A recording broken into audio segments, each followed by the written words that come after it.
Guys, next menu natin, stir fry cabbage. Oh.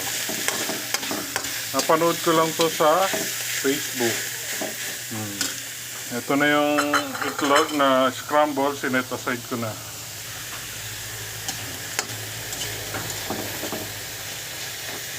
Timplahan muna natin. O ayan mga lods, nilagay na natin yung cabbage and oyster sauce. Mekos-mekos. Pag medyo lumambot, isasama na yung egg.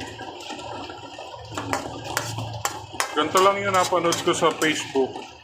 Stir fry cabbage with konting giniling and itlog sa oyster sauce. Mekos-mekos lang. Takpan lang natin ng 1 minute. Tapos talagay na yung itlog and then luto na siya. O mga lods, okay na siya. Lagay na natin yung egg. Ganyan lang po yung napanood ko.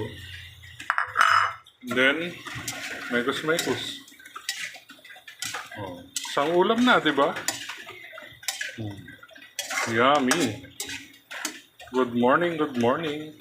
Luto na po siya. Stir fry cabbage in pork giniling and egg. Good morning.